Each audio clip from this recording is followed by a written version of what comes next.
I'm Ryan Wimpy. I went to a small private liberal arts college and got a degree in business, and I didn't learn anything like they're teaching here. I didn't learn linear workflows. I learned stuff that I'm not using, and I haven't been using for the last 9 years. So what they're teaching here is actually way better than what I got at business school. And I went what was actually ranked as a very good business school. The linear workflow for us and getting everything out on paper and documented is really important. Like we have workflows that are kind of all over the place, so having linear workflow and seeing that mapped out on multiple different boards is pretty awesome. That's really helpful for me. The atmosphere here is awesome. I definitely just stared at the walls figuring out how to make my facility look like this place. This place rocks. It's invigorating. The walls are super, it's just very cool. The atmosphere is cool. The people are nice. It's a pretty cool place to be. Very good learning atmosphere. I literally want to model it and steal everything that's here at this facility and basically create it just on our business side. I'm Rachel with Tip Top Canine, and we just want to give a huge thank you to Clay and Vanessa Clark. Hey guys, I'm Ryan with Tip Top Canine. Just want to say a big thank you to Thrive 15. Thank you to Make Your Life Epic. We love you guys, we appreciate you, and really just appreciate how far you've taken us. This is our old house, right? This is where we used to live 2 years ago. This is our old neighborhood. See? It's nice, right? So this is my old van and our old school marketing, and this is our old team. And by team, I mean it's me and another guy. This is our new house with our new neighborhood. This is our new van with our new marketing, and this is our new team. We went from 4 to 14, and I took this beautiful photo. We worked with several different business coaches in the past, and they were all about helping Ryan sell better and just teaching sales, which is awesome, but Ryan is a really great salesman. So we didn't need that. We needed somebody to help us get everything that was in his head out into systems, into manuals and scripts, and actually build a team. So now that we have systems in place, we've gone from 1 to 10 locations in only a year. In October 2016, we grossed 13 grand for the whole month. Right now it's 2018, the month of October. It's only the 22nd. We've already grossed a little over 50 grand for the whole month, and we still have time to go. We're just thankful for you, thankful for Thrive and your mentorship, and we're really thankful that you guys have helped us to grow a business that we run now instead of the business running us. Just thank you times 1,000. So we really just want to thank you, Clay, and thank you, Vanessa, for everything you've done, everything you've helped us with. We love you guys. On today's show, Seth Godin, the iconic entrepreneur, New York Times bestselling author, and the man who in 1998 sold his company Yo-Yo-Dine to Yahoo for $30 million. Well, now that's a lot of money if you round it up, Joins us to share how he started his first business out of his New York City studio apartment. Why he believes that instead of wondering where your next vacation should be, you should set up a life that you don't want to escape from. Why nobody bought one of the first books that he wrote. Why he doesn't own a television. His process for writing books. His criteria for what he says no and yes to. His mantra of pick your customers, pick your life. Why he rails about industrial complexes, our shared love for patina, and much, much more.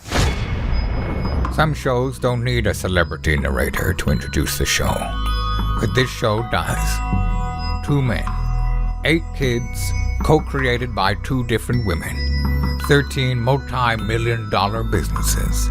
Ladies and gentlemen, welcome to the Thrivetime Show. 3, 2, 1. Started from the bottom, now we here. Started from the bottom, and we'll show you how to get here. Started from the bottom, now we here. We started from the bottom, now we here. Started from the bottom, now we here. Started from the bottom, and we'll show you how to get here. Oh yes, Thrive Nation, welcome back to another exciting edition of the Thrivetime Show on your radio and podcast download. Mr. Seth Godin, welcome on to the Thrivetime Show. How are you, sir? I'm fantastic, but getting better. Thank you for having me. Well, Seth, you've written now over 15 books. I believe 17 is the official count. Do you have a favorite book? It's a little like asking about your favorite kid, but I will tell you, the new one is my 19th. The one that I tend to talk about when people ask me that question is the second or third one, which was called Survival is Not Enough. And the reason is because no one bought it. It was a total failure. There are two reasons for that. One reason is because it came out right after 9/11, which was tragic for so many people. And then the second reason is because it's about evolutionary theory. I worked on it 8 hours a day for a year. I love that book, but it didn't work. So you learn a lesson. You know, Seth, you have written a lot about finding your vocation. I don't know if you've ever used those specific words, but the word vocation originally in the Latin means your calling, and vacation means to retreat from. But you have a notable quotable where I've read that you once wrote, instead of wondering where your next vacation is, maybe you should set up a life you don't need to escape from. Can you share what you mean by this? Well, I think we begin with this. Everyone should have something that they love to do, something that feels to them like they're truly connected to it. But that doesn't have to be the thing you get paid for. It's just a very happy moment if they turn out to be the same thing. But rather than forcing that thing you do to also be the thing you love, if we give ourselves permission to do both, to say, there's this, I love opera and I'm going to work in my spare time and I'm not going to try to make money from that. And then when I do my job, I'm going to do my job with care and grace, but I'm not going to expect it to feel like opera. We let ourselves off a dangerous hook when we do that, because then we can go to work and act as if our work matters, act as if we are making a contribution, act as if our energy will come back to us many times over. And what I found when people do that is they can turn almost any job into a job where they can thrive. And when you take that attitude, suddenly you're not in such a hurry to run away from it. I feel like you've been running towards your vocation for many years, and a lot of people know you now as a best-selling author, as one of the probably most influential entrepreneurial authors of the past decade, some could argue. But you started out of a New York City studio apartment with a book packaging company. Can you share with us what it was like to start that book packaging company? And really, when did you start to develop some type of traction as an entrepreneur? Well, you're being really generous, because for something to be a company, it needs to have revenue. And so for a year, I didn't have revenue. I was getting close to selling my stuff to the pawn shop, but that's all I was selling. Because what book packagers do is they invent ideas for books, bring them to the book publishing world. And if someone likes them, they give you money and then you go make the book. And I started the company with a project I did with Chip Conley, who also went off to become successful. We sold that book for $5,000 on the first day. But then I started the company and I didn't sell anything for a year. Oof. Rejection for a whole year. I was working 12 hours a day, shipping out proposals, 850 or so proposals, not one thing sold. And that was really, really hard. And it wasn't just that I wasn't getting revenue. It was that the people around me didn't get what I was trying to do. So not only didn't the world understand my vision, the people who cared about me didn't understand it either. And that took a lot of reserve to get through. Dr. Zellner and I both started from the bottom. He is an optometrist turned entrepreneurial tycoon. I started a company called DJ Connection out of my dorm room that grew into the largest wedding entertainment company in the country. And we've gone on to grow 13 multi-million-dollar companies together. And we love stories about guys like you that started from the bottom and sort of grew to the next level. And I think one of the things you have to do to become successful is you have to build a foundation of your daily mantra, your daily rituals, your daily flow state, your normal. Can you walk us through the first 3 hours of your typical day? I mean, what does that look like, my friend? Because you're the master of saying no. What are the first 3 hours of your, what does that look like? How do you organize your day? Walk us through your routine. Well, I think it's important to not get confused by the specifics, right? So as you know, Dr. Zellner went to school in Buffalo. I went to school in Buffalo. Does that mean that you have to go to school in Buffalo in order to be successful? I don't think so, right? That's an irrelevant coincidence. What's relevant is, what's the story you tell yourself about the work you're going to try to do? And for me, I was telling myself a really negative story, particularly halfway through the first year. The phone would ring and I say, oh, here comes someone ready to reject me. And the mail would come and I say, oh, here comes some more rejection letters, as if I was hoping that it would happen, right? And I spent a lot of time listening to Zig Ziglar, a lot of time making sure I was feeding myself a different story. And the big shift for me happened when I made the decision that I was now doing work that I get to do, not that I have to do. And that's the biggest thing about my daily ritual. I don't have an alarm clock. I just leap out of bed because I can't believe I get to do this again. And there's not one part of my day where I roll my eyes and go, oh, I can't believe I have to do that. Because if I'm going to do it, it's a choice. And if I don't want to do it, then I can arrange my life so I don't have to. There you go. I don't go to meetings, and none. I don't have a television, because those were things that were winding me down. And instead, I've tried to organize a day where I can't believe I get to do this. Tell me about the process you go through in creating a new book. Where do you start, and what does it look like, and then how do you finish it? So the way it used to work is I made a commitment that I was going to do a book a year because I liked the rhythm and the process. So every once in a while I would say, if I'm going to have a book coming out next year, I better have something ready to go soon. And I would look at what the world was saying to me, where I saw a hole happening, where the opportunity was. But I haven't done that in about 8 or 9 books. Now, it's so painful to bring a book to market that I only write a book if the book demands that I do. So my blog lets me off the hook. If I can just write a blog post, then I don't have to write the book. Done. But if the idea keeps knocking on my door and won't let me go, I say, all right, well, this idea demands this format. And because I'm not saying to the world, read this book, buy this book, because it's time for me to sell you a book, my posture is different. I don't have to go out and say, oh, time to sell a book again. It's a different sort of process. Then what I do generally is write the whole thing in 3 weeks and then spend 6 months or so rewriting it, thinking about it, throwing parts of it out. There are 5 books I've written the whole book and no one's ever read it because it wasn't good enough when I was done. So it sort of put that into place, see how it all fits together. And if I think it's something that I can be proud of 10 years from now, then I'll share it with people.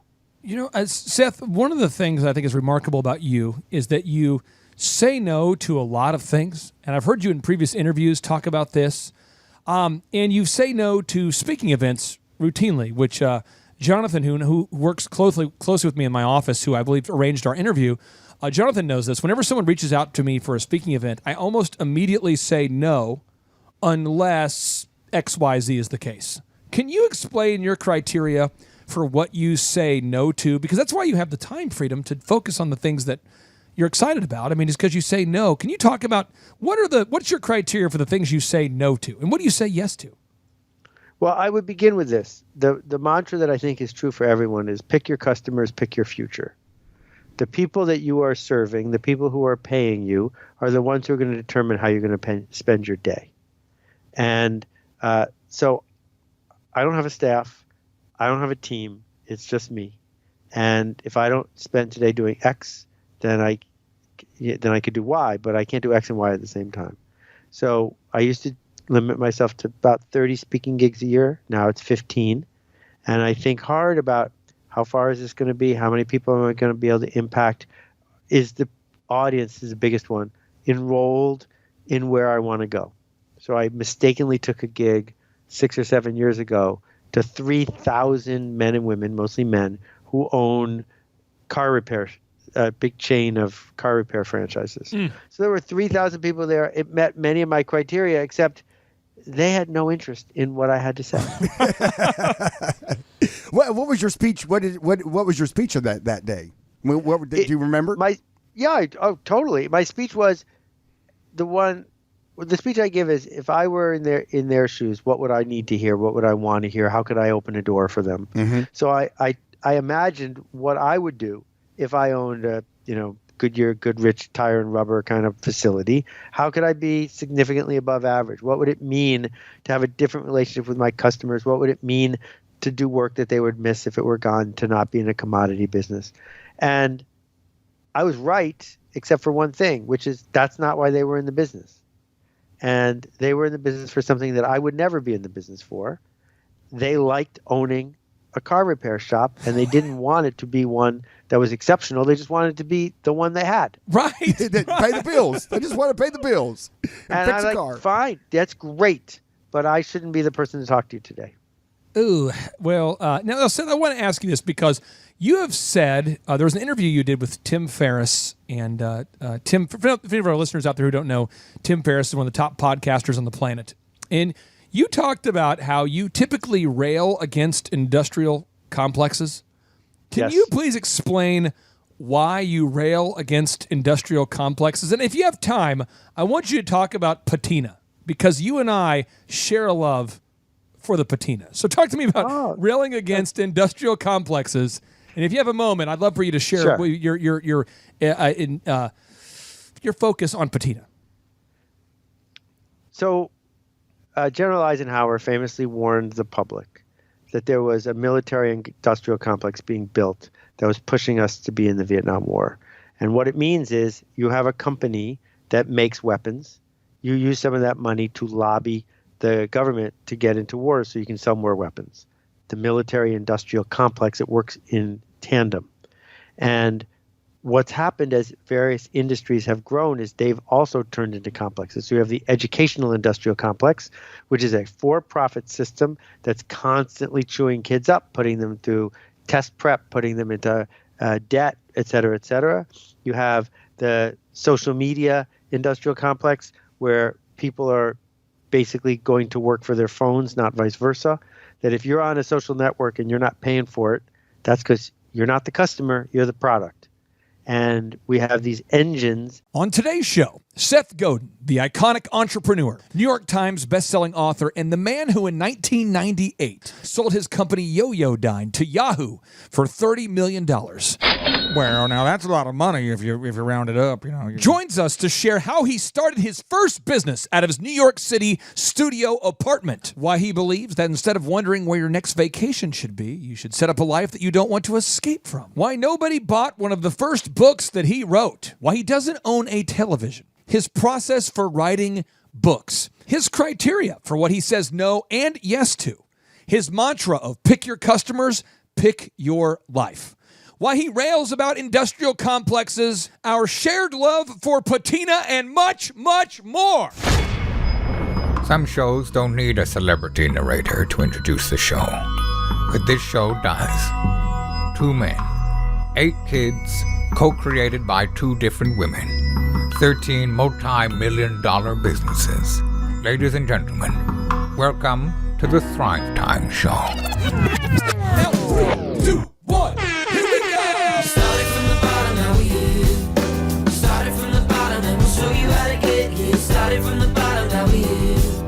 Started from the bottom, now we here. Started from the bottom, now we here. Started from the bottom, and we'll show you how to get. Oh yes, Thrive Nation, welcome back to another exciting edition of the Thrivetime Show on your radio and podcast download. Mr. Seth Godin, welcome on to the Thrivetime Show. How are you, sir? I'm fantastic, but getting better. Thank you for having me. Well, Seth, you've written now over 15 books. I believe 17 is the official count. Do you have a favorite book? It's a little like asking about your favorite kid, but I will tell you, the new one is my 19th. The one that I tend to talk about when people ask me that question is the second or third one, which was called Survival is Not Enough. And the reason is because no one bought it. It was a total failure. There are 2 reasons for that. One reason is because it came out right after 9/11, which was tragic for so many people. And then the second reason is because it's about evolutionary theory. I worked on it 8 hours a day for a year. I love that book, but it didn't work. So you learn a lesson. You know, Seth, you have written a lot about finding your vocation. I don't know if you've ever used those specific words, but the word vocation originally in the Latin means your calling, and vacation means to retreat from. But you have a notable quotable where I've read that you once wrote, instead of wondering where your next vacation is, maybe you should set up a life you don't need to escape from. Can you share what you mean by this? Well, I think we begin with this. Everyone should have something that they love to do, something that feels to them like they're truly connected to it. But that doesn't have to be the thing you get paid for. It's just a very happy moment if they turn out to be the same thing. But rather than forcing that thing you do to also be the thing you love, if we give ourselves permission to do both, to say, there's this, I love opera and I'm going to work in my spare time and I'm not going to try to make money from that. And then when I do my job, I'm going to do my job with care and grace, but I'm not going to expect it to feel like opera. We let ourselves off a dangerous hook when we do that, because then we can go to work and act as if our work matters, act as if we are making a contribution, act as if our energy will come back to us many times over. And what I found when people do that is they can turn almost any job into a job where they can thrive. And when you take that attitude, suddenly you're not in such a hurry to run away from it. I feel like you've been running towards your vocation for many years, and a lot of people know you now as a best-selling author, as one of the probably most influential entrepreneurial authors of the past decade, some could argue. But you started out of a New York City studio apartment with a book packaging company. Can you share with us what it was like to start that book packaging company? And really, when did you start to develop some type of traction as an entrepreneur? Well, you're being really generous, because for something to be a company, it needs to have revenue. And so for a year, I didn't have revenue. I was getting close to selling my stuff to the pawn shop, but that's all I was selling. Because what book packagers do is they invent ideas for books, bring them to the book publishing world. And if someone likes them, they give you money, and then you go make the book. And I started the company with a project I did with Chip Conley, who also went off to become successful. We sold that book for $5,000 on the first day. But then I started the company and I didn't sell anything for a year. Oof. Rejection for a whole year. I was working 12 hours a day, shipping out proposals, 850 or so proposals, not one thing sold. And that was really, really hard. And it wasn't just that I wasn't getting revenue. It was that the people around me didn't get what I was trying to do. So not only didn't the world understand my vision, the people who cared about me didn't understand it either. And that took a lot of reserve to get through. Dr. Zellner and I both started from the bottom. He is an optometrist turned entrepreneurial tycoon. I started a company called DJ Connection out of my dorm room that grew into the largest wedding entertainment company in the country. And we've gone on to grow 13 multi-million-dollar companies together.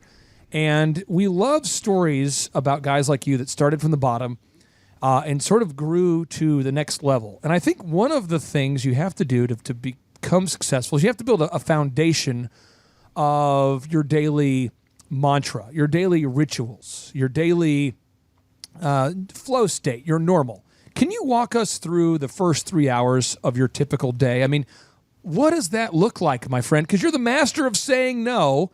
What are the first 3 hours of your? What does that look like? How do you organize your day? Walk us through your routine.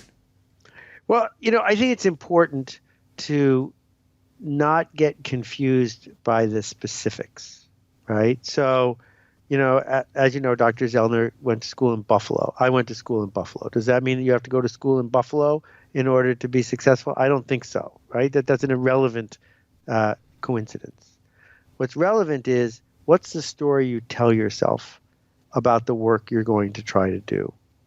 And for me, I was telling myself a really negative story, particularly halfway through the first year.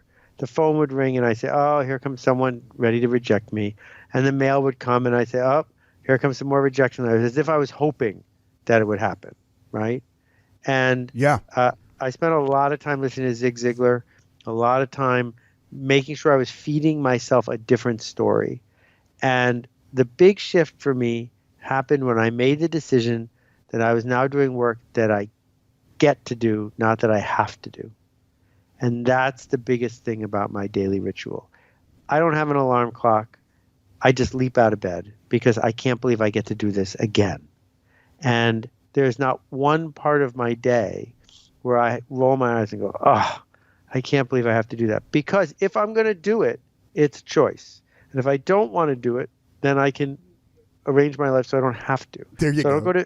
I don't go to meetings, and none. I don't have a television, because those were things that were winding me down. And instead, I've tried to organize a day where I can't believe I get to do this. Tell me about the process you go through in creating a new book. Where do you start, and what does it look like, and then how do you finish it? So the way it used to work is I made a commitment that I was going to do a book a year because I liked the rhythm and the process. Oh, look at this cute baby. What a great baby. Quality baby. That's a healthy baby right there. Okay. Thrive Nation, on today's show, I'm very excited for you to hear this success story about this wonderful couple that, Sean, I would describe them as they are killing the game in the most nonviolent way possible. They're killing the game. Yeah. In the most nonviolent way possible. They are blowing up in a good way. Folks, I'm telling you, these folks are really growing their business, and what makes them great is they're really kind, hardworking, diligent people, and we're honored to serve them. We've got Jenny and Mike here joining us. Jenny and Mike, welcome to the Thrivetime Show. How are you two?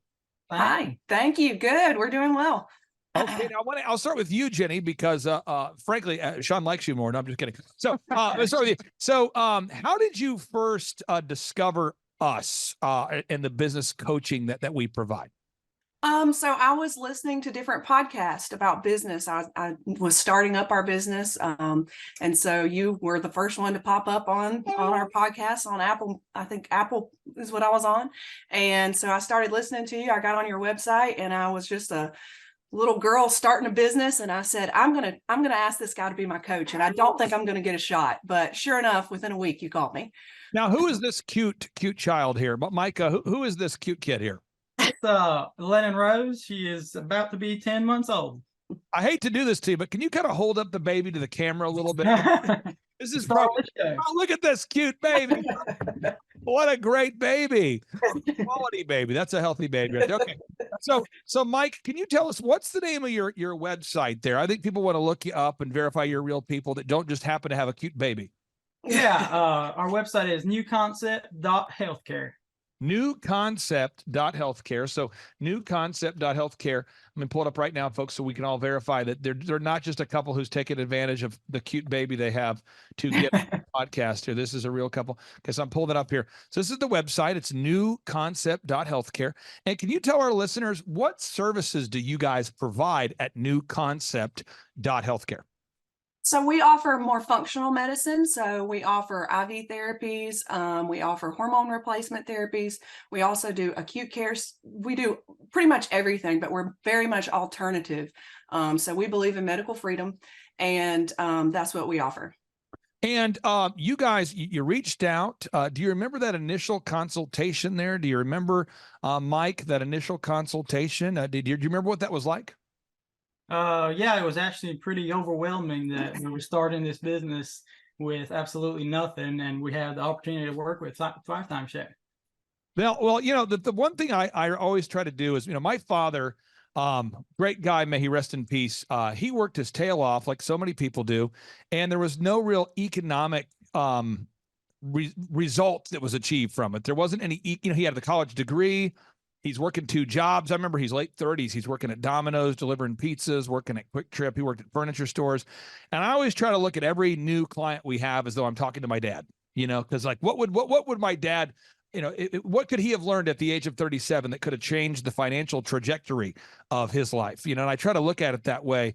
And so you guys, I paired you up with Sean. You've been working with Sean, I believe, Sean, since October of 2020. Is that correct, Sean? I think that's when they started their business. It wasn't until about April of 2021 April, when we actually yeah. got going. So Yeah. April of 2021, and at that point, from that point to now, Sean, how much of growth have you guys achieved from 2021 to now? Do you know that number? Yeah, I mean, we're sitting at 2023 revenues were 821,000, and they're in October of 2020. Like they only had a few months, but they made about 95,000 by the end of 2020, and then we grew significantly that first year to about 375% to 588,000.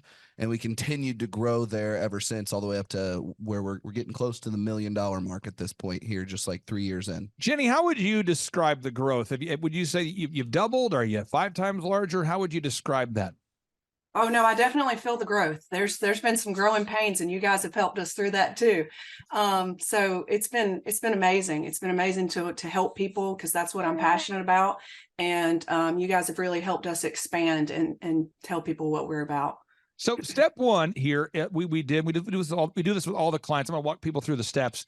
We really needed to nail down your branding, and that's a big thing, because branding is to humans what clothing is. So as an example, you wake up today, folks, if you run around and you're streaking through life, you're probably not going to get a lot of conversations started. So we all have to be intentional about, what are we going to wear? Are we going to wear a tie? Are we going to wear a polo? Are we going to do makeup? Are we not? So people, they judge us based on our appearance. And so we really had to get a website built. We had to optimize the online brand. Jenny, we do it all included for our clients, so we don't refer you to another vendor. We do it all. Can you talk about the impact that has made on the business? Oh, for sure. Just the website itself, it looks so great. We would have never been able to make it look that great. The way y'all optimize everything and keep us, with Google, just where people search us, and that we're the first people that come up. And that's actually how we've established our business and started offering some of the things that we offer, is because of the tags that we have. I didn't originally start off as doing IV therapy, but due to people Googling, healthcare functional medicine, I had 3 phone calls in a week that said, "Hey, do you offer IV therapy?" And it was very interesting. And I was like, well, no, but I can. And so it was because of you guys that kind of snowballed and took effect. So yeah, there's a lot that you guys have done for us. Now, Sean, when working with these wonderful clients here, I'll pick on Mike here. You always say great things about Mike and Jenny. What makes them good to work with? Because I want to make sure for anybody out there, if you go to thrivetimeshow.com, I consistently offer a free 13-point assessment. I've been doing that since 2005. I do it without reservation. There's no obligation, but there's usually about 1 to 2 knuckleheads a week that will fill out the form, and probably 20 really great people that fill out the form. And then we only take on 160 clients. And so I don't want anyone to waste their time. What makes Mike so great to work with? Well, Clay, I mean, when I first started coaching, you taught me about these 2 types of business owners. There's the happy hopers out there, and then there's the diligent doers. And I think these guys are a great example of the diligent doer. They continually apply effort to work on their business, not just in their business. They consistently show up to their meetings. They track all of the critical numbers of their business, and they're aware of what's going on with all of their employees. They're paying attention to all the little things going on. They're keeping all the plates spinning, and they ask great questions. They actually really do make a great effort consistently to apply our systems and help their business grow. And it's been working. So step one, we get the branding nailed down. That's the website, the print pieces, the logos, the business cards. But then you have to develop that online reputation. Now that could be a tough thing to do, Jenny. And I'll just, this isn't a backhanded compliment. I'm just saying, but for people that are humble and very kind, of which I would put Jenny in that category, sometimes asking for reviews is more difficult because you almost feel like you're self-promoting. I've never had this conversation with you, but has that been difficult for you to ask people to give you video reviews and Google reviews after you provided the service, or was that easy for you to do? It's not easy. It still isn't easy. Okay. It is. It's difficult because you feel like you're begging for something, even though you did the right thing. Yeah. So it's difficult for me. It's just my personality type, but we get it done anyways. I'll find this for the diligent, kind customers we work with. It's very difficult sometimes to ask for those objective reviews from real customers. And I find that from my clients I've worked with that are sort of like self-described barbarians. I had a guy years ago I worked with. I won't mention his name or his industry, but I'll just say he's obsessed with physical fitness. And he told me, he says, I'm kind of a business barbarian. You tell me what to do and I will slay the dragons. And I'm like, okay, you need to get Google reviews from everybody you've ever, worked with. And he's like, oh, I'm on it. And this guy's just shamelessly calling through his phone and just lighting people up going, give me a review. Come on, give me a review. Why will you not give me? I'm like, go ahead, dial it down a little bit. So again, you guys are humble, diligent doers. You're the ideal person here. So I appreciate you sharing that. The next thing we had to do is we had to create a no-brainer. Now, a no-brainer is an offer so good, so amazing that people simply cannot say no to it. Now, I won't mention the name of the company, but I worked years ago and I still work with this company. They're a medical company. They're doing well now. And for whatever reason, they put on their website, first initial consult, $497. And he went to one of these like borderline spiritual motivational conference things where Jesus isn't described, but they did kind of talk about metaphysical alignment and getting your woo-saw, getting in your groove, alignment, no friction. and he came back and he's like, Clay, I believe in the 7th, the number of completion. I go, I agree. He says 4 is the number that's urgent. I'm like, okay. And I go, what? And he's like, I don't want tire kickers. So I'm going to do $497 for my first consult. That way I don't deal with the tire kickers. And I'm like, Doc, I love you so much. You're a doctor. I love it. You don't have any customers though. That's why you came to me. You don't have any customers. So why don't you do a first free consult? He's like, I'm not going to do it. I'm going to kick out Sean, the tire kicker. So I'm sure you've never seen this with a client. Oh, never. And so now what makes it worse is his wife also went to the Metaphysical Alignment Motivational Jackassery Festival. And she was like, 497 is the number. I had a dream about it. I'm like, yeah, you probably talked about it all weekend. You probably are subconsciously thinking about it. You're probably creating a neural pathway related to 497. And so anyway, after about a year, he finally says, okay, I came to your conference and I saw a person that did the first consult for $1. I'm going to go with that. And now his business is blowing up. Could you talk about your no-brainer, your first consult for $1? How has that helped you having that no-brainer offer?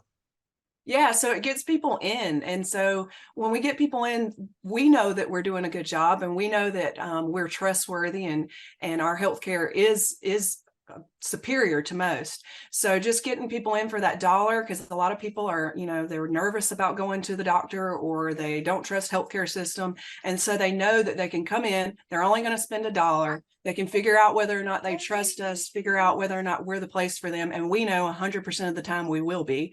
So it's really helped us just get people in and get people to trust us more. Now, once somebody fills out the form, folks, again, there's a linear pathway here. I'm trying to give you a visual here.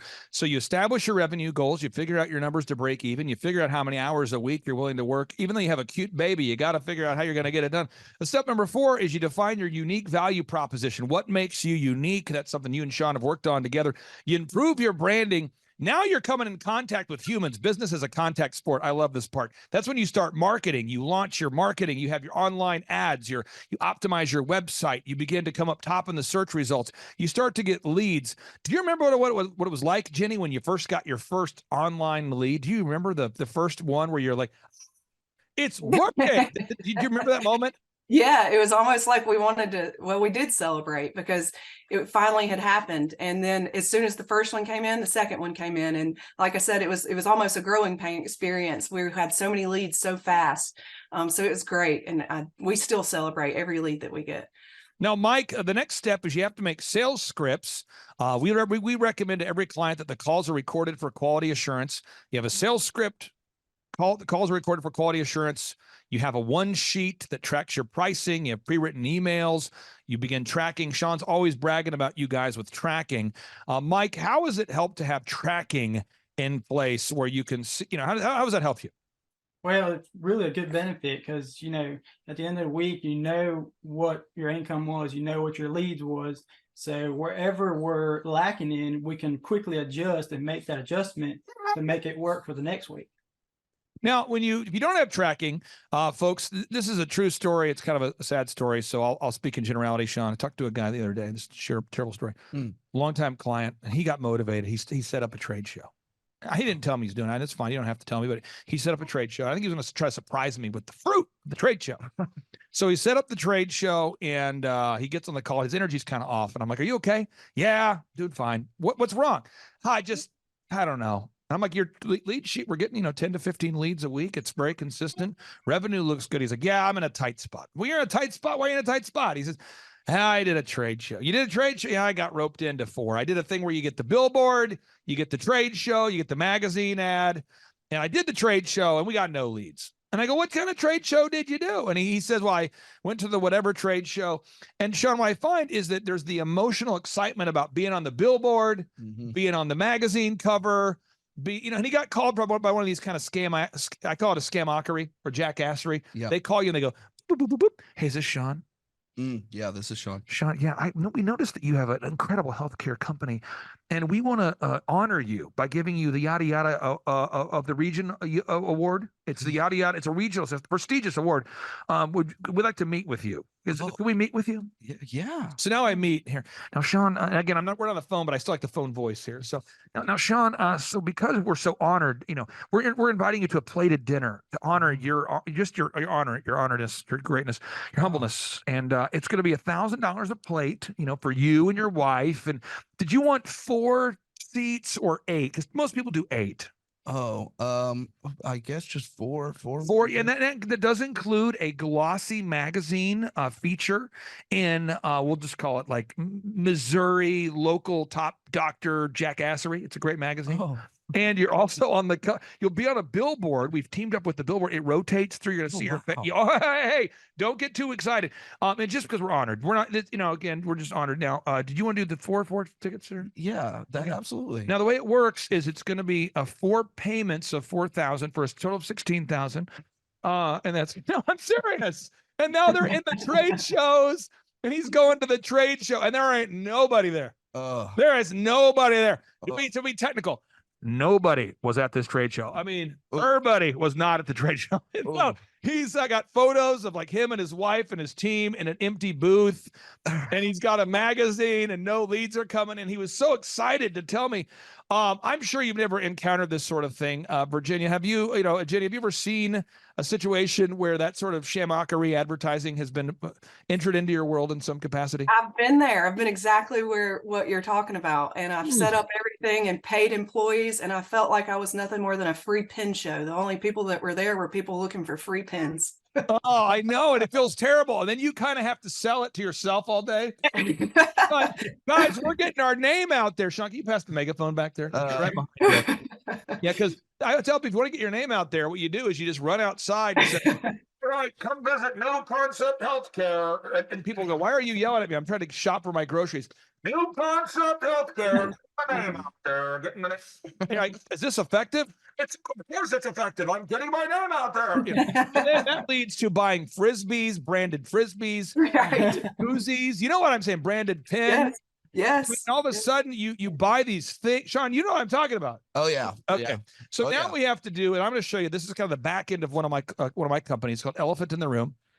And you do a search for eitrlounge.com. And then you go to /staff. I'm not going to give you the password, folks, but you log in. And these are all the systems needed to run the haircut chain.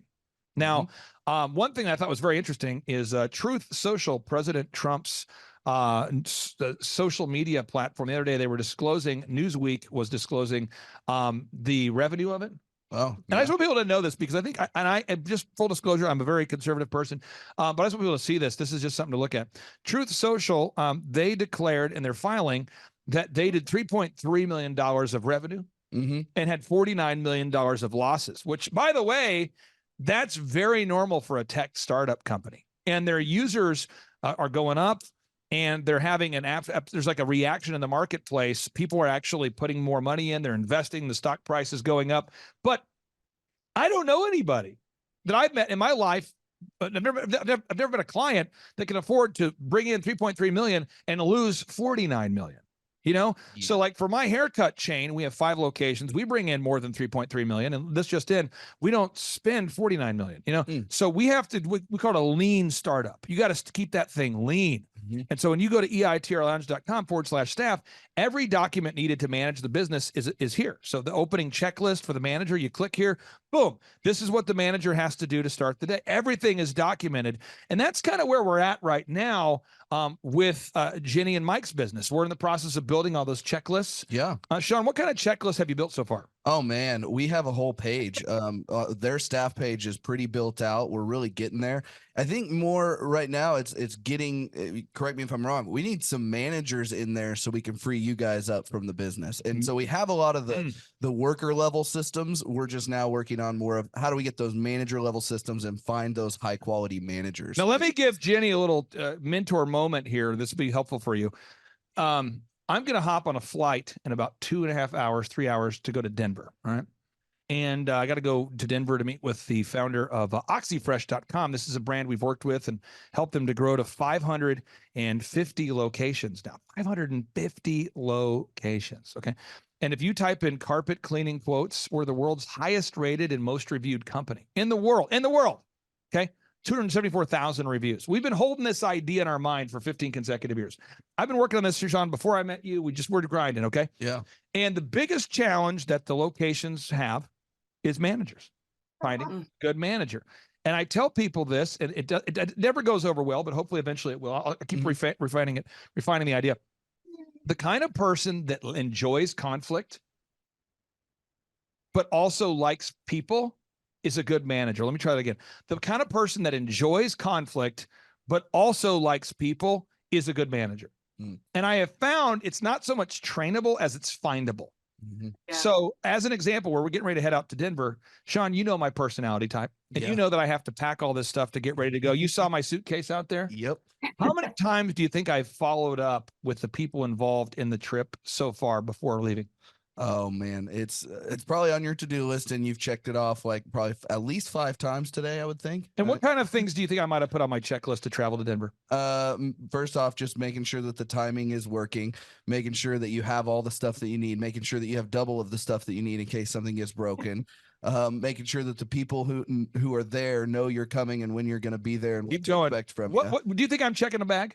Oh yeah, you're probably not checking a bag. There it would is. Get lost. All right. No. And you think I'm catching a flight a lot earlier than I need to be there? Way earlier. Yeah, if I'm having a meeting tomorrow, which I am, I'm leaving today at 12:30. Yeah. So this is, but that's the sort of paranoia that makes management possible. So I have literally called. I said, all right, I'm getting on the 12:30 flight.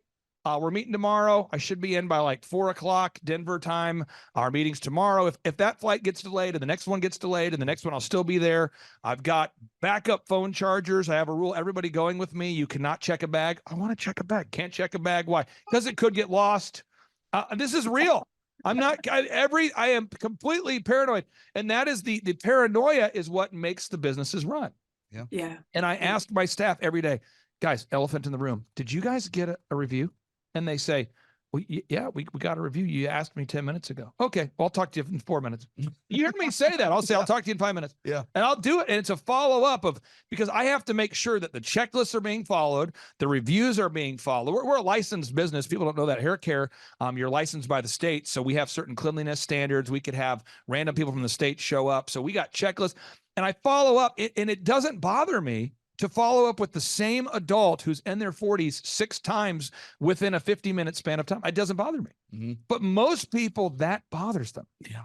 And so have you found that, Jenny, that a lot of people don't like to follow up? Have you found that, or is that just something unique to me? I found that they don't like to follow up. No, people don't like to follow up. It's almost like an awkward communication thing that people try to avoid. Yeah. And it's not necessarily that you're being mean or any type of way, but I feel like that's probably the way that we feel when we continuously follow up, like we're having to step on people's toes, but really we're not. We're just getting the job My done. mentorship moment for you is it's probably the same feeling you have when you ask for reviews.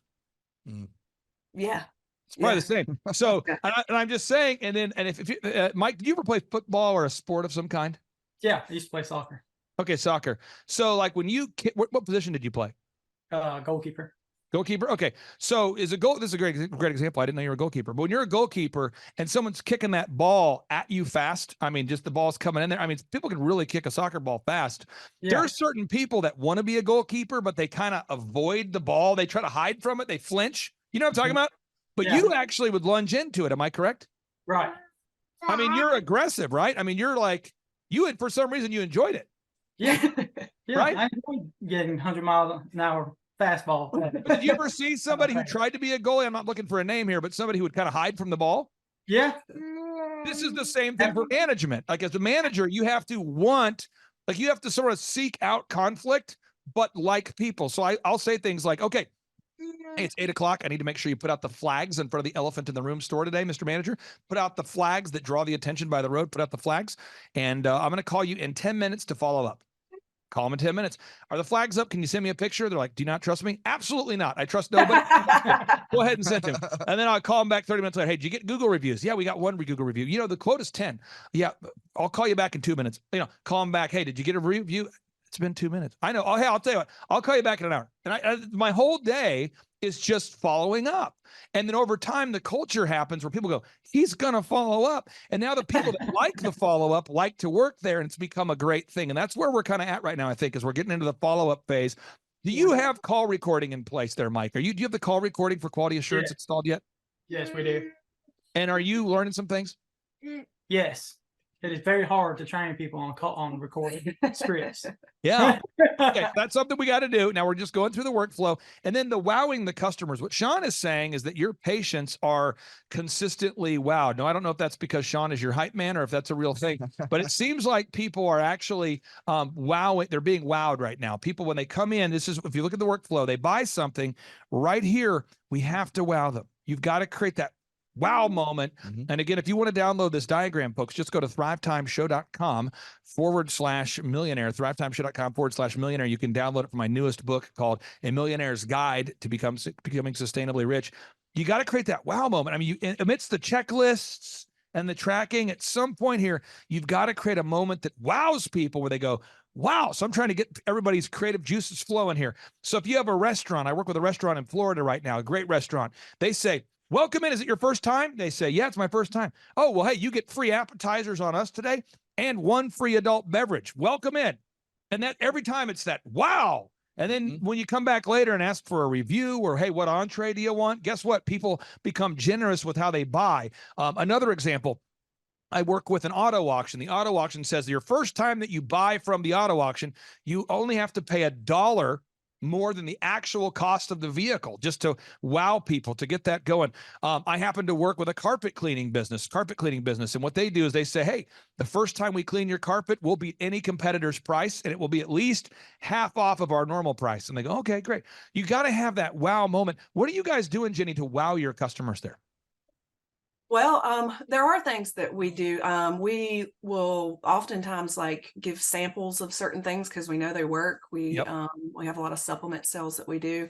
Again, the dollar consult is a wow moment because we will spend some, 10 to 15 minutes explaining how we're different.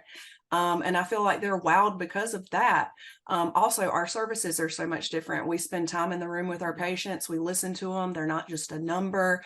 And a lot of times people have never experienced that. So there's a lot of wow moments, I think, for all of our patients. Now, I understand that 59% of your customers are now from word of mouth. Is that accurate? Yeah. That's huge. Yeah, well, and with the customer acquisitions cost too, I've heard you say this before, Clay, that if you're advertising and you're doing a good job wowing at the same time, they compound each other, and you'll end up having 2 to 3 word of mouth referrals from those patients that are wowed for every 1 lead you have from advertising. We measured and tracked that they had this last year, for every $1 they spent on advertising, they were able to bring back in $4.61. So that's a 461% return on their marketing investment. It's incredible stuff. And the great news is, as we build these systems, if you guys ever wanted to franchise or license or open up multiple locations, if done properly, you should be able to scale it. It should be very repeatable, very duplicatable.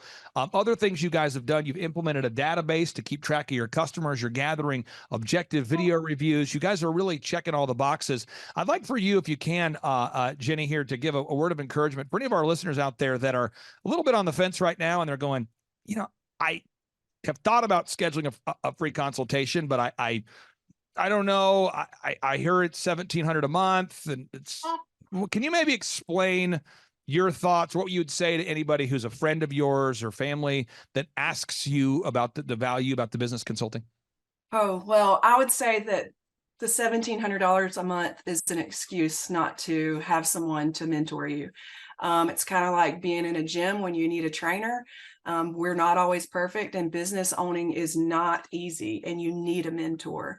I've never missed the $1,700 a month, even when I was only 6 months in when we started With you guys, I've never even considered it a loss. It was scary at first to make that, but that wasn't an excuse. I knew I needed someone to guide me through this, and you guys have guided us through this, through the entire thing, through employees, through income, through spending, through all of it. And we come through so many problems. There are a lot of problems that are established when you have a business. I mean, you become very overwhelmed very fast, and you need somebody that you can call who's successful, who's been there, that says, you're not crazy. This happens to all of us. Here's what you do about it. It's been the best decision that we've made.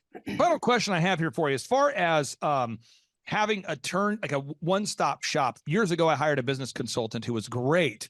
And he would say things like, and I'm not ripping him, I'm just telling you what would happen. He would say, Clay, you got to work on your business and not in it. I'm going, that's true. He goes, you got to delegate to elevate. That's true. Clay, your website is not optimized. And I'm going, this is great. Fresh perspective. I go, Bruce, could you help me optimize? No, I don't optimize. Could you help me work on it? No. Could you help me make a checklist? No. Do you help me with the print pieces that I need to make? No. Can you make a video? No. Do you help me with my online ads? No. Clay, and he was kind of he's an Eastern, Northeastern American guy. And he used to say, Clay, baby, let me tell you what. I don't make print pieces. What am I, a print piece guy? I'm not a web guy. We know what I am. I'm a work on the business guy. You got to find a good web guy. So every meeting we would have would result in me having to find another vendor to pay another $8,000 to build the website, $4,000 to make the video, $5,000 to do. So every time he would give a recommendation, it would lead to another cost. Could you maybe explain the value of having a flat monthly fee? Yeah, I don't have to ever worry about it. I know if I need the website updated, it's a text away. I know if I'm having trouble with an employee, it's a text away. I know if I need financial advice, it's a text away. And again, we meet every single week and all our questions are answered and we're held accountable to what we need to be held accountable for. So it really works for us. Jenny and Mike, thank you guys for your time so much. I really do value your time. I appreciate you guys being here today. And on part 2 of today's show, we're going to tee up another success story because we want people to know it is possible, despite the financial jackassery plaguing our nation right now. It is possible to become successful, and you guys are a living example of it. Thank you guys for bringing your baby on the show. We'll talk to you soon. Bye. Thank you. Thanks. Bye-bye. The number of new customers that we've had is up 411% over last year. We are Jared and Jennifer Johnson. We own Platinum Pest and Lawn and are located in Owasso, Oklahoma. And we have been working with Thrive for business coaching for almost a year now. Yeah. So what we want to do is we want to share some wins with you guys that we've had by working with Thrive. First of all, we're on the top page of Google now. Okay. I just want to let you know what type of accomplishment this is. Our competition, Orkin, Terminex, they're both $1.3 billion companies. They both have 2,000 to 3,000 pages of content attached to their website. So to basically go from virtually non-existent on Google to up on the top page is really saying something. But that's come by being diligent to the systems that Thrive has, by being consistent and diligent on doing podcasts and staying on top of those podcasts to really help with getting up on with their listing and ranking there with Google. And also we've been trying to get Google reviews, asking our customers for reviews. And now we're the highest rated and most reviewed pest and lawn company in the Tulsa area. And that's really helped with our conversion rate. And the number of new customers that we've had is up 411% over last year. Wait, say that again. How much are we up? 411%. Okay, so 411% we're up with our new customers. Amazing. Right. So not only do we have more customers calling in, we're able to close those deals at a much higher rate than we were before. Right now, our closing rate is about 85%, and that's largely due to, first of all, like our Google reviews that we've gotten people really see that our customers are happy, but also we have a script that we follow. And so when customers call in, they get all the information that they need. That script has been refined time and time again. It wasn't a one and done deal. It was a system that we followed with Thrive in the refining process, and that has obviously the 411% shows that system works. Yeah. So here's a big one for you. So last week alone, our booking percentage was 91%. We actually booked more deals, more new customers last year than we did the first 5 months. Or I'm sorry, we booked more deals last week than we did the first 5 months of last year from before we worked with Thrive.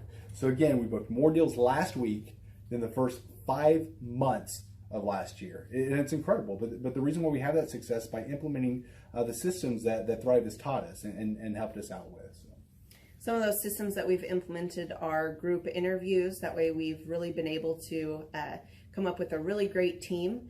We've created and implemented checklists. That way everything gets done and it gets done right. It creates accountability. We're able to make sure that everything gets done properly, both out in the field and also in our office. And also doing the podcast, like Jared had mentioned, that has really, really contributed to our success. But that, like I said, the diligence and consistency in doing those and that system has really, really been a big blessing in our lives. And also, it's really shown that we've gotten the success from following those systems. Yeah. So before working with Thrive, we were basically stuck. Really no new growth with our business. And we were in a rut and we didn't know. The last 3 years, our customer base had pretty much stayed the same. We weren't shrinking, but we weren't really growing either. Yeah, and so we didn't really know where to go, what to do, how to get out of this rut that we're in. But Thrive helped us with that. They implemented those systems. They taught us those systems. They taught us the knowledge that we needed in order to succeed. Now it's been a grind. Absolutely, it's been a grind this last year. But we're getting those fruits from that hard work and the diligent effort that we're able to put into it. So again, we were in a rut. Thrive helped us get out of that rut. And if you're thinking about working with Thrive, quit thinking about it and just do it. Do the action, and you'll get the results. It will take hard work and discipline, but that's what it's going to take in order to really succeed. So we just want to give a big shout out to Thrive, a big thank you out there to Thrive. We wouldn't be where we're at now without their help. Hi, I'm Dr. Mark Moore. I'm a pediatric dentist. Through our new digital marketing plan, we have seen a marked increase in the number of new patients that we're seeing every month, year over year. 1 month, for example, we went from 110 new patients the previous year to over 180 new patients in the same month. And overall, our average is running about 40 to 42% increase month over month, year over year. The group of people required to implement our new digital marketing plan is immense, starting with a business coach, videographers, photographers, web designers. Back when I graduated dental school in 1985, nobody advertised. The only marketing that was ethically allowed in everybody's eyes was mouth-to-mouth marketing.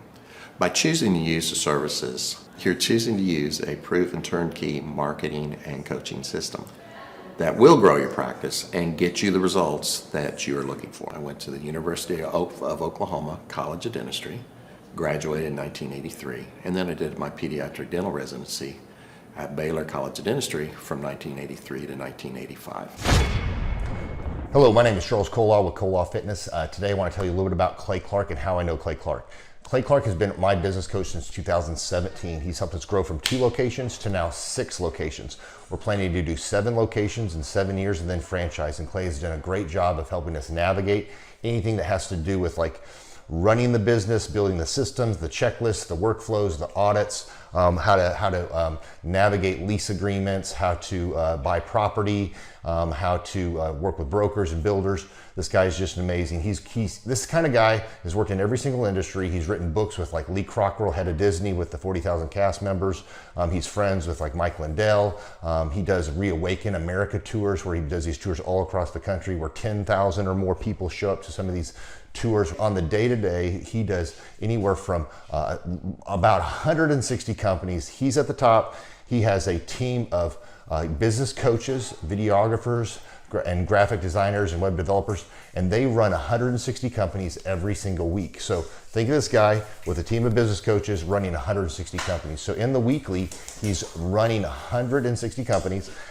Every 6 to 8 weeks, he's doing Reawaken America tours. Every 6 to 8 weeks, he's also doing business conferences where 200 people show up, and he teaches people a 13-step proven system that he's done and worked with billionaires, helping them grow their companies. So I've seen guys from startups go from startup to being multimillionaires, teaching people how to get time freedom and financial freedom through the system. critical thinking, document creation, putting it into organizing everything in their head to building it into a franchisable, scalable business. Like one of his businesses has like 500 franchises. That's just one of the companies or brands that he works with. So amazing guy. Elon Musk, kind of like smart guy. He kind of comes off sometimes as socially awkward, but he's so brilliant and he's taught me so much. When I say that, like Clay is like, he doesn't care what people think when you're talking to him. He cares about where you're going in your life and where he can get you to go. And that's what I like him most about him. He's like a good coach. A coach isn't just making you feel good all the time. A coach is actually helping you get to the best you. And Clay has been an amazing business coach. Through the course of that, we became friends. I was really most impressed with him is when I was shadowing him one time. We went into a business deal and listened to it. I got to shadow and listen to it. And when we walked out, I knew that he could make millions on the deal. And they were super excited about working with him. And he told me, he's like, I'm not going to touch it. I'm going to turn it down because he knew it was going to harm the common good of people in the long run. And the guy's integrity just really wowed me. It brought tears to my eyes to see that this guy, his highest desire was to do what's right.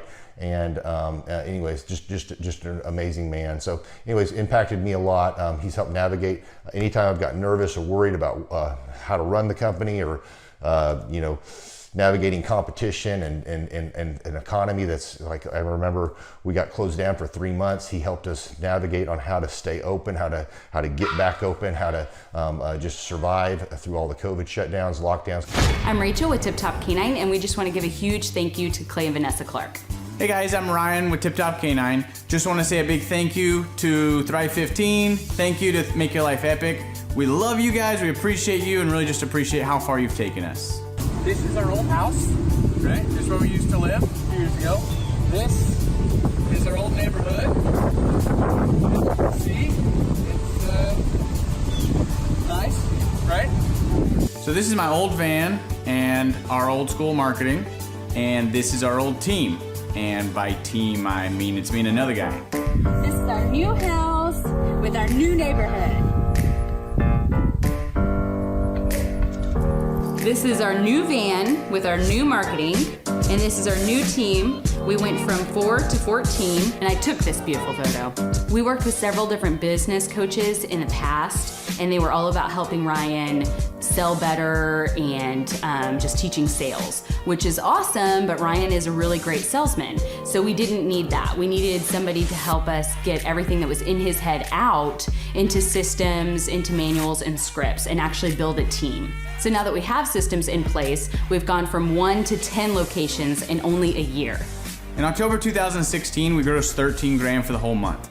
Right now it's 2018, the month of October. It's only the 22nd. We've already grossed a little over 50 grand for the whole month, and we still have time to go. We're just thankful for you, thankful for Thrive and your mentorship, and we're really thankful that you guys have helped us to grow a business that we run now instead of the business running us. Just thank you times 1,000. The Thrivetime Show 2-day interactive business workshops are the highest and most reviewed business workshops on the planet. You can learn the proven 13-point business systems that Dr. Zellner and I have used over and over to start and grow successful companies. I mean, we get into the specific steps on what you need to do to optimize your website. We're going to teach you how to fix your conversion rate. We're going to teach you how to do a social media marketing campaign that works. How do you raise capital? How do you get a small business loan? We teach you everything you need to know here during a 2-day, 15-hour workshop. It's all here for you. You work every day in your business, but for 2 days you can escape and work on your business and build these proven systems so now you can have a successful company that will produce both the time freedom and the financial freedom that you deserve. You're going to leave energized, motivated, but you're also going to leave empowered.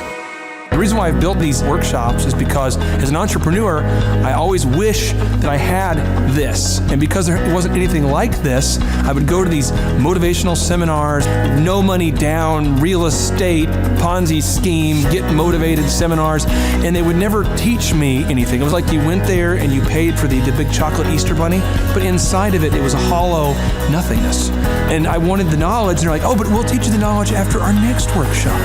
And the great thing is we have nothing to upsell. At every workshop, we teach you what you need to know. There's no one in the back of the room trying to sell you some next big get-rich-quick, walk-on-hot coals product. It's literally, we teach you the brass tacks, the specific stuff that you need to know to learn how to start and grow a business. And I encourage you to not believe what I'm saying, and I want you to Google the Z66 auto auction. I want you to Google elephant in the room. Look at Robert Zellner and Associates. Look them up and say, are they successful because they're geniuses, or are they successful because they have a proven system? When you do that research, you will discover that the same systems that we use in our own business can be used in your business. Come to Tulsa, book a ticket, and I guarantee you it's going to be the best business workshop ever, and we'll even give you your money back if you don't love it. We've built this facility for you, and we're excited to see you.